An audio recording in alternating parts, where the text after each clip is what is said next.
What's your reaction to DOJ's decision today to go into these states and ask them for their election data? Is that not concerning to you, speaking of the polls? It's deeply concerning, Ashley. And when Donald Trump tried this nonsense last time with his executive order on elections, he wants to make it harder for those who favor him, who are opposed to him to vote, easier for those who favor him. We went right straight to court with the support of the contrarians and we got an injunction. So if Donald Trump thinks he can engage in these kinds of unconstitutional, illegal shenanigans, there's been about 200 court orders against him. Soon it's going to be 201. And a big part of why we're seeing these good trouble protests is we're channeling and we're activating the lawyers, because the rule of law is really what's going to carry us home. And all of this incredible energy that we're seeing that's happening across the United States, as Norm is saying, though, taking that and harnessing it and putting into our litigation strategy makes sense. The battles are being waged in the courthouses. They're being waged in the courts of public opinion as well. But as we know right now, being in court is making a difference. So I'm very proud that Norm and I and some talented people, along with our coalition partners at the ACLU and LULAC and other incredible places, that we're all collectively working together to be able to create our own version of good trouble, because that's exactly what we're doing in the courthouses. We do know they took the originals. They took the originals of this information. They being the FBI agents. So why should you care? Like I said, because number one, Trump is clearly trying to get in front of the 2026 midterms. But number two, because the Trump DOJ has been trying to get this information and has been stalled out effectively through the litigation process by Fulton County.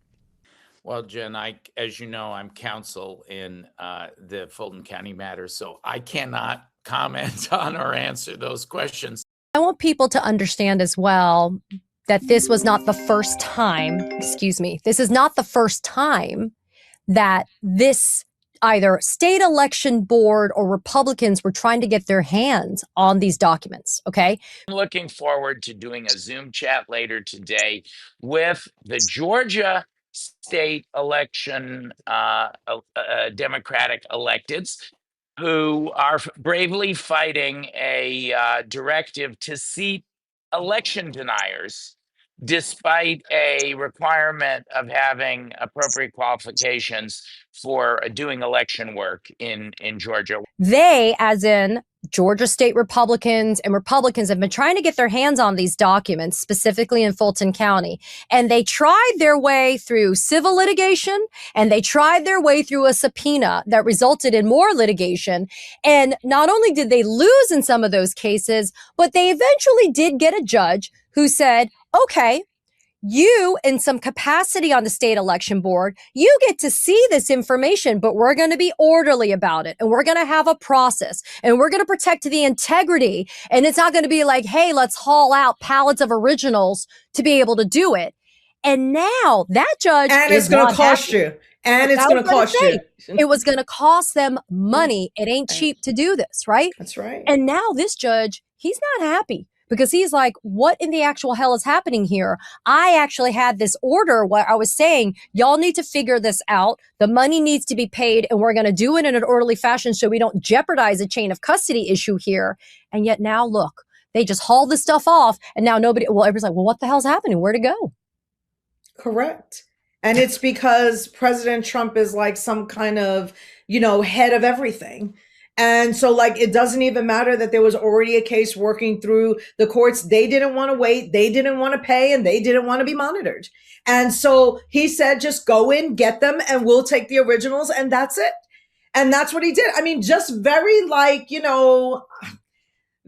dictator style. I wanted to say mafioso style, but it's just, that's like, I grew up in New York. I mean, it feels like that, right? It all fits. Yeah, and that is really what it is. And so he just said, what other way can we not have to follow what that judge in Fulton County is doing, Judge McBurney? Judge Robert McBurney, very capable jurist. I was really impressed, yeah. He's proved his chops over the many months now of this investigation, where you and I were quick to say Hey, this is the one. This is the greatest opportunity for accountability for the attempted coup and the democracy crimes, the conspiracy led by Donald Trump against the 2020 election results. Or conversely, this is Donald Trump's worst nightmare. And he's had a lot of very unique legal questions, and he's handled McBurney. Yeah. He's handled them so expertly over these these many months. And today was another tour de force. I just wrote, you guys might have overlapped in law school as with the former president of the United States.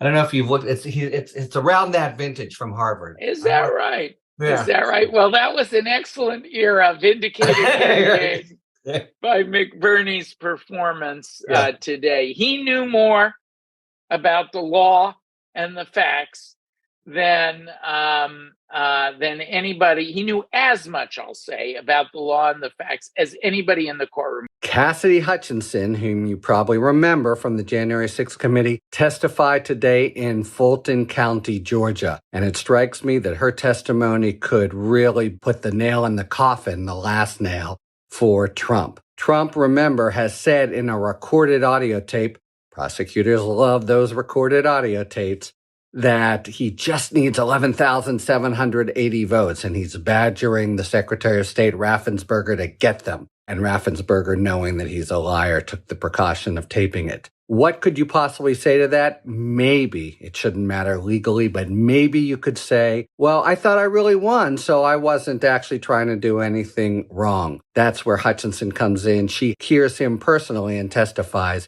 he knew he had lost. Meadows told her repeatedly that he had said that to her as well. So it could be really definitive testimony. Smith's team had hit dead ends in confirming one of the most provocative accounts the House Select Committee presented in its televised hearings. Smith had early on asked his team to figure out whether they could corroborate key episodes that former White House aide Cassidy Hutchinson had described. Smith was especially interested in her claim that a White House deputy chief of staff alerted Trump that some of his supporters had not entered a rally stage area because they were likely armed. She testified that she overheard a furious Trump insist they remove the magnetometer checkpoints, which agents suspected the supporters were avoiding so police would not confiscate their weapons. "They're not here to hurt me," she testified that Trump said. "Take the fucking mags away." Trump's actions on January 6th, and we're going to get more of this tomorrow, they are not a failure to act, they're affirmative acts. We now know from Cassidy Hutchinson, Trump knew that the mob was armed. He said, take down the magnetometers. He wanted to march with that armed mob. We'll get corroboration tomorrow. He was enraged when he couldn't do it. And then he went back to the White House and he chose not to act and then targeted Mike Pence, knowing the mob was coming after Mike Pence, with a highly inflammatory tweet, which was read on a bullhorn. Smith had wondered whether some of Hutchinson's claims might be relied upon at trial. Dury and others conducted multiple follow-up interviews with Hutchinson. But as they probed her account with others, they could not corroborate certain elements. Still, at one point, Smith told the elections team he wasn't ready to give up on Hutchinson's account, so the interviews continued.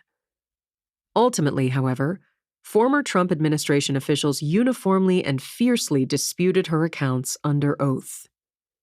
Prosecutors told Smith they wouldn't want to use Hutchinson as a witness in court. Smith agreed. And let's just go ahead and go straight and send in the FBI to get what I want, and then bring it back to Virginia to my house. And then I'm going to send somebody who will call me back and let me know that, hey, Daddy, I did it for you. It's all done. I mean, you know what I'm saying? Like maybe it's in Mar-a-Lago now, where the classified documents went. Maybe that's where it is now. In the gold bath. I think there's probably materials in there that would be useful to him if he were to run again. For example, materials relating to the Russia investigation where he could reveal or rebut. I want our viewers to hear from you. You, in your role, I know you're running to be the chair of the Fulton County Commission, and you are currently a commissioner for Fulton County. Let's put it to bed right now, Commissioner Ivory. The 2020 presidential election in Fulton County, Georgia, the votes have been reviewed, they've been tabulated, they've been checked. They've been double checked. They've been triple checked. They've been audited. They've been everything that you had to do, dot the I's, cross the T's, everything you had to do to ensure the integrity of that election has been done by Fulton County. Yes. And has there been anything that has come from those processes and procedures that have revealed fraud or stolen election or anything that would have resulted in Donald Trump having prevailed in that election? No. I think that what we're going to see is Trump's people pulling out the ballots, pulling out pictures of the ballots from 2020 and the records and saying, look, these don't add up. These don't add up. See, the machines don't work down there, and the people fudged. Because unfortunately, in Fulton County, They did. they did. There is no evidence at all that the number of irregularities would have caused Trump to win Georgia. But the irregularities were a lot. They were thousands and thousands of votes. But going both ways, they tended to somewhat offset as far as we can tell.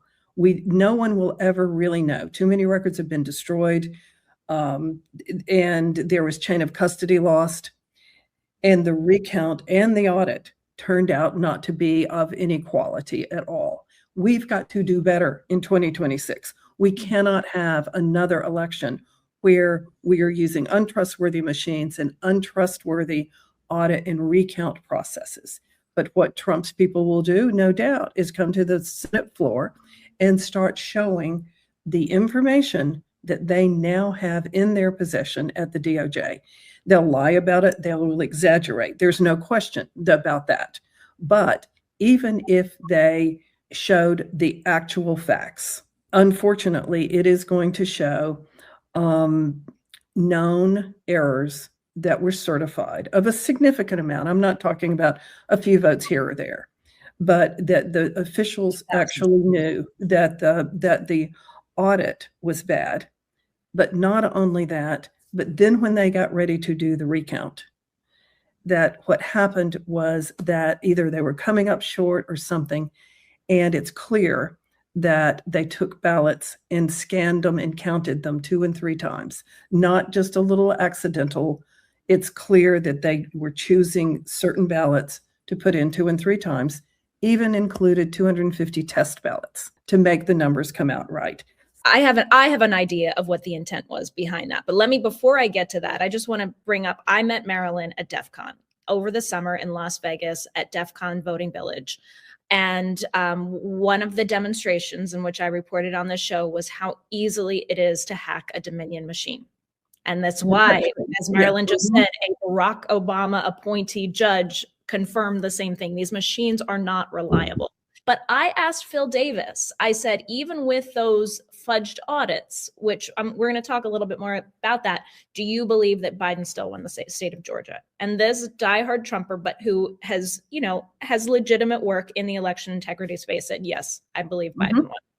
What do you think? I mean, my thought, and this is what's so tragic, because they, like you said, and that's what we're doing now, we're exposing what they're going to try to do with something that at the end of the day was not necessarily material, but was also bad work, right?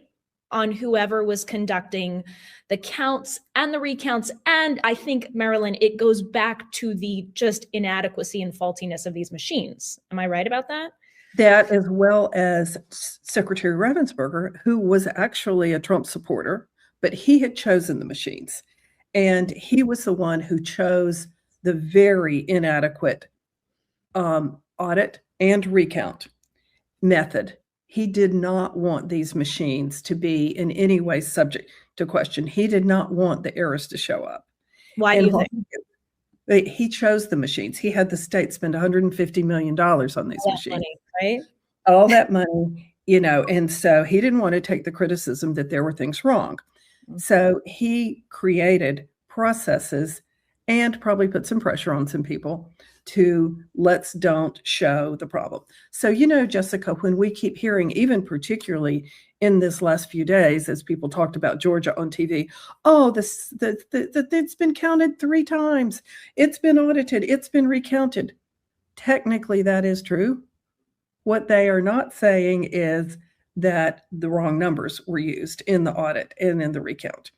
And it's unfortunate. You were talking about the importance of doing recounts and audits and how critical it is to verify. Let me tell you what went wrong in Georgia that we need to learn from across the nation in 2026.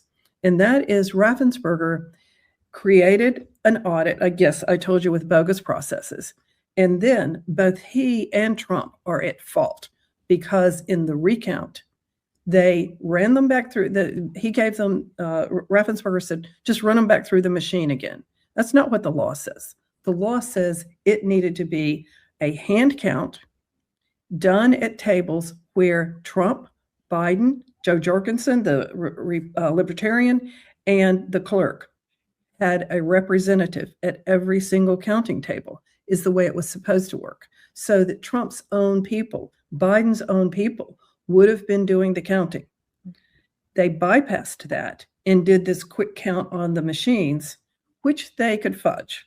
This is, we go back to Brad Raffensperger, basically created the unending controversy because he was afraid to be transparent with the machines. And I believe that so much of the anger in Georgia that ended up fueling the January 6th insurrection, so much of that anger in Georgia would not have happened had they had a transparent, Trump had a guy there, Biden had a guy there counting. I don't think there would have been anything close to this controversy. And the lesson we should learn, right, for 2026 is let's have a transparent process. I am remiss in not having brought this up. It's not only the daily deterrent.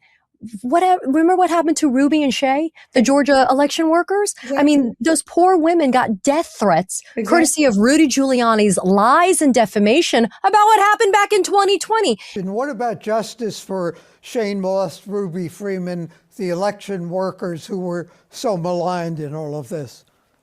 This case is very important because it sends the message that the offenses against the election workers, and those offenses are in the criminal case, there will be consequences. There was a large conspiracy that included targeting them that is alleged. And if Fani Willis proves the case, people will go to jail for targeting those election workers. It sends an important message. They have a separate libel lawsuit against Rudy Giuliani that also will represent a measure of justice, although it looks like he may not be in very good position to pay. They and their lawyers are going to pursue that. So we have a 1-2 criminal civil punch. I think that is one of the most important aspects for Ruby, for Shay, but for our election workers everywhere, Sam, to know that you cannot bully, harass, and intimidate them without consequences. With Fani Willis's case, the consequences are beginning.